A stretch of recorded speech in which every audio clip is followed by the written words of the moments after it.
आज इंडिया बहुत बुरी तरह से बेरोजगारी की समस्या से जूझ रहा है और इसका सबसे बड़ा रीजन है Indian education system. Large number of Indian youth are out of work. The ILO says about 65% of the youth in India are jobless. 65%. 83% of the jobless workforce in India is under 34 years of age.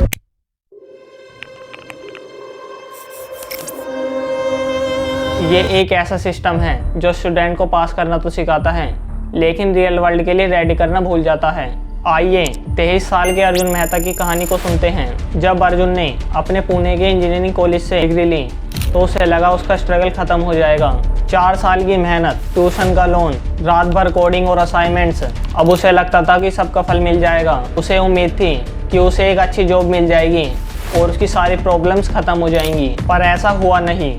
आज degree लेने के 1 साल बाद भी अर्जुन के पास job नहीं है। आज वो परेशान होकर वाराणसी अपने घर पर फिर से कॉम्पिटिटिव एग्जाम की तैयारी कर रहा है और ये भी कोई गारंटी नहीं है कि वो गवर्नमेंट एग्जाम भी साफ सुथरे तरीके से हो जाएगा। और ये कहानी सिर्फ अर्जुन की नहीं है, ऐसे लाखों स्टूडेंट्स हैं। हर साल करीब 30 लाख ग्रेजुएट अपने सपने को लेकर इंडिया के जॉब मार्केट में उतरते हैं। उनमें से आधे से ज़्यादा लोग जॉब के लिए रेडी भी नहीं होते हैं। मतलब डिग्री तो उनके पास होती है पर स्किल नहीं होती है जो कंपनी को चाहिए होती है। इसका नतीजा ये होता है लाखों अर्जुन जैसे ग्रेजुएट्स डिग्री लेकर अपने घर पर बैठे रहते हैं और उनके सामने से जॉब ऑफर्स निकल जाते हैं। इंडिया स्किल रिपोर्ट 2025 के हिसाब से सिर्फ 54.8% ग्रेजुएट ही जॉब के लिए प्रिपेयर हैं और यूथ अनएम्प्लॉयमेंट का हाल तो और भी ज़्यादा बुरा हो गया है। CMI डाटा के मुताबिक 20 से 24 साल के 44.5% यंग इंडियंस के पास जॉब नहीं है। और ये सिर्फ एक नंबर नहीं बल्कि रियलिटी है जो लाखों मिडिल क्लास फैमिलीज को डायरेक्टली इफेक्ट करता है। स्टूडेंट्स एग्जाम के जाल में फंसे रहते हैं और करियर स्टार्ट होने से पहले ही उनके सपने धुंधले हो जाते हैं। यानी जिस एजुकेशन सिस्टम को देश को आगे बढ़ाना चाहिए वही उसे पीछे कर रहा है, क्योंकि ये एक लूप है और इस लूप में युवा फंसता जा रहा है। दोस्तों, हमारा एजुकेशन सिस्टम अभी भी आउटडेटेड और रोट लर्निंग पर अटका हुआ है, जहाँ ज़्यादातर बच्चे रट्टा मारकर याद कर रहे हैं। कितना सीखा उस पर कोई फोकस नहीं कर रहा है, समझने की कोशिश ही नहीं की जाती है। और ये हैबिट इतनी गहरी हो गई है कि हमारे स्कूल और कॉलेजेस में ऐसा लगता है कि अब पढ़ाई का मतलब असली सिर्फ ये है कि आप एग्ज़ाम पास कर रहे हैं, मतलब आप पढ़ रहे हैं। मतलब सिर्फ ये देखा जा रहा है कि आपको कितना याद है, आपको कॉन्सेप्ट समझ में आया या नहीं। उस चीज़ की इम्पोर्टेंस बहुत कम है और इस तरह की पढ़ाई स्टूडेंट की ग्रोथ को रोक देती है। उन्हें आइडियाज़ को आपस में कनेक्ट करना ही नहीं आता है। डिग्रीज तो ले ली है पर उन डिग्रीज का करना क्या है ये किसी को समझ नहीं आता है। और इन सभी चीज़ों के कारण क्या होता है न कि प्रैक्टिकल लाइफ की जो प्रॉब्लम होती है। एस्टिमेट है कि स्कूल में हर दिन लगभग 25% टीचर्स स्टेबल हैं। कुछ स्टेट्स में तो यह नंबर और भी ज़्यादा है। जैसे इंटरनेट भी सिर्फ 63% स्कूल में ही है। सरकारी स्कूल की हालत तो और भी ज़्यादा ख़राब है। वहाँ फैसिलिटीज़ ना के बराबर होती हैं और अगर होती भी है तो वो किसी काम की नहीं होती हैं। बात की जाए पॉलिसी लेवल की तो यहाँ पर भी हालात उतने अच्छे नहीं हैं। दोस्तों, सेंटर और स्टेट में प्रॉमिस किया कि साथ मिलकर एजुकेशन सेंटर में एनवायरनमेंट बढ़ाया जाएगा। ऊपर से कॉमर्शलाइजेशन और करप्शन ने सिस्टम को और भी ख़राब कर दिया है। प्राइवेट कॉलेजेस डोनेशन और हाई फीस लेते हैं और ज़्यादातर पॉलिटिक कनेक्शन के अंडर चलते हैं। जहाँ नेता रूलिंग पार्टी से होते हैं वहाँ प्राइवेट स्कूल और कॉलेजेस तेज़ी से ग्रो करते हैं, लेकिन क्वालिटी के लेवल पर नहीं, सिर्फ पैसे के लेवल पर। बाकी जगह पर स्कूल कॉलेजेस पीछे रह जाते हैं, फिर वो चाहे गवर्नमेंट हो या प्राइवेट सेक्टर हो। इसका रिजल्ट ये होता है कि डिग्री तो मिल जाती है लेकिन उसकी रियल वैल्यू बहुत कम रह जाती है। सच कहूँ तो आज एजुकेशन सिस्टम एक तरह से 21वीं सेंचुरी का सबसे सक्सेसफुल बिजनेस बन गया है, जहाँ एजुकेशन के नाम पर सबसे पहले यह देखा जाता है कैसे पैसे छापने का पूरा सिस्टम बनाया जाए। क्वालिटी और अफोर्डेबिलिटी जैसी चीज़ें तो बाद में याद आती हैं। अब ऐसा नहीं है कि रट्टा मारने वाली परंपरा भारत में शुरू से चली आ रही है। पुराने ज़माने में इंडिया में गुरुकुल सिस्टम हुआ करते थे। वहाँ बच्चे अपने गुरु के साथ जंगल में या फिर किसी सेक्लोडेड जगह पर रहते थे। वहीं उनकी पढ़ाई लिखाई होती थी और सिर्फ ऐसा नहीं है कि उन्हें किताबी ज्ञान ही दिया जाता था बल्कि उन्हें जीवन जीने की कला भी सिखाई जाती थी। गुरु और शिष्य का रिश्ता बड़ा पर्सनल होता है। वहाँ बच्चे ऑटोमेटिकली डिसिप्लिन में रहना सीखते थे, अपने टीचर की रिस्पेक्ट करते थे और अपने पैरों पर खड़ा होना और दूसरे की हेल्प करना भी सीख लिया करते थे। उस समय पढ़ाई का मतलब सिर्फ मार्क्स लाना नहीं होता था, बल्कि इंसान का ओवरऑल डेवलपमेंट होता था, सोच में, करैक्टर में और डेली लाइफ के स्किल में भी। लेकिन फिर सन 1835 में थॉमस बेबिंगटन मकोले ने अपना famous minute on Indian education लिखा। मकोले ने बोला संस्कृत और अरेबिक की जगह ब्रिटिश को इंग्लिश एजुकेशन को फंड करना चाहिए। मकोले के यह कहने के पीछे क्लियर गोल था, एक क्लास ऑफ इंडियंस बनाना हो but English by taste opinions, morals and intellect हो।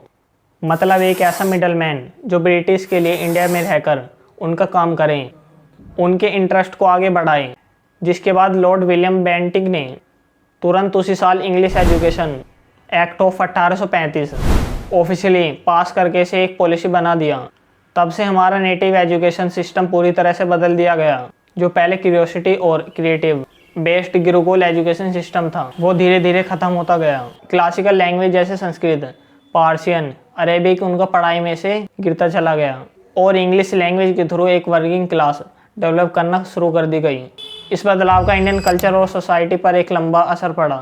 जो लोग इंग्लिश एजुकेशन से निकलते वो धीरे धीरे अपने कल्चर रूट्स से दूर होते चले गए। इस इंग्लिश एजुकेशन सिस्टम का एक नतीजा यह भी रहा कि हमारे स्कूल आज भी वहीं एग्जाम सेंट्रिक ब्लूप्रिंट फॉलो करते आ रहे हैं, जिससे हम पास होने पर तो फोकस कर रहे हैं, लेकिन ओवरऑल डेवलपमेंट पे शायद नहीं। इसी वजह से आज बच्चों में एग्जाम्स को लेकर डर और प्रेशर क्रिएट हो रहा है। 2022 के डाटा के हिसाब से लगभग 13,000 स्टूडेंट्स हर साल इंडिया में अपनी जान ले लेते हैं और इसके पीछे का सबसे बड़ा रीजन होता है एकेडमिक प्रेशर, सोशल स्ट्रेस और स्कूल एंड कॉलेज में सपोर्ट्स और अवेयरनेस की कमी। एकेडमिक प्रेशर के साथ साथ पेरेंट्स और सोसाइटी भी इस पूरे सिस्टम में अपना 100% देते हैं चीज़ों को ख़राब करने में। आज इंडिया में पेरेंट्स और सोसाइटी के अकॉर्डिंग सक्सेस का मतलब सिर्फ यह है कि या तो आप एक अच्छा डॉक्टर बन जाओ, इंजीनियर बन जाओ या फिर कोई सरकारी नौकरी पा लो, आप सक्सेसफुल हो। इसलिए वो अपने बच्चों को फोर्स करते हैं और इन्हीं रास्तों पर धकेल देते हैं। और इसी पेरेंटल प्रेशर में इंडिया में कई बड़ी बड़ी कोचिंग इंडस्ट्रीज खड़ी कर दी हैं, जो सिर्फ एग्जाम के लिए स्टूडेंट को तैयार करने की एक फैक्ट्री बन चुकी है। और रियलिटी अगर देखी जाए तो इन एग्जाम्स की हालत भी देखो, चाहे नीट हो या जेई या कोई सरकारी नौकरी के लिए कॉम्पिटिटिव एग्जाम हो, इन सभी एग्जाम्स का सिलेक्शन रेट मुश्किल से 1 या 2% ही होता है। ऊपर से एग्जाम्स टाइम पर होते भी नहीं हैं, और जब होते भी हैं तो उसमें आपको चीटिंग या फिर पेपर लीक जैसे केस देखने को मिल जाते हैं, जिसकी वजह से बच्चों पर मेंटल प्रेशर बढ़ जाता है। और इन्हीं सभी चीज़ों को ध्यान में रखते हुए इंडिया को अब अपने एजुकेशन सिस्टम को पूरी तरह से बदलना होगा। एक ऐसा सिस्टम बनाना होगा जो लोगों को सशक्त करे और सही मायने में डेवलपमेंट की तरफ ले जाए, ताकि हमारा यूथ फ्यूचर के लिए रेडी हो सके। इसके लिए करिकुलम को मार्केट डिमांड के साथ मैच करना होगा। कॉलेजेस में इंटर्नशिप और स्किल बेस्ड सर्टिफिकेट्स मैंडेटरी करने होंगे, जिससे लोग सिर्फ पढ़ना ना सीखे, सॉफ्ट स्किल जैसे communication, team work, critical thinking को स्कूल लेवल पर ही सिखाना होगा। एकेडमिक इंस्टीट्यूशन और इंडस्ट्रीज के बीच में पार्टनरशिप बनानी होगी, ताकि स्टूडेंट सिर्फ थ्योरी नहीं बल्कि रियल वर्ल्ड की स्किल भी साथ ही जितने कॉम्पिटिटिव एग्जाम होते हैं उन्हें सही टाइम पर और फेयर तरीके से करवाना होगा। आज के बदलते जॉब मार्केट में डिग्री कोई गारंटी नहीं है, वो सिर्फ एक स्टार्टिंग पॉइंट है। और सबसे इम्पोर्टेंट बात यह है कि IIT नीट के अलावा आर्ट्स, ह्यूमैनिटीज़ और बाकी भी स्ट्रीम हैं, जिसमें भी भरपूर स्कोप है, प्रोवाइडेड कि उस बच्चे का वहाँ इंटरेस्ट हो, वहाँ उसे जॉब ऑफर बताई जाएं, क्योंकि इन फील्ड की भी अपनी वैकेंसी हैं।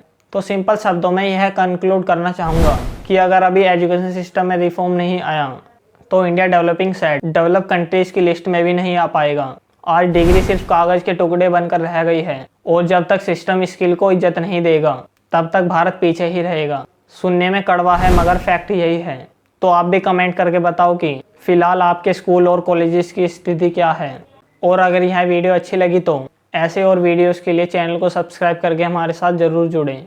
इस वीडियो को मैक्सिमम लोगों तक शेयर कीजिए, ताकि एक बदलाव लाने में आप भी हिस्सा बन सकें। आशा करता हूँ कि यह वीडियो आपको पसंद आई होगी।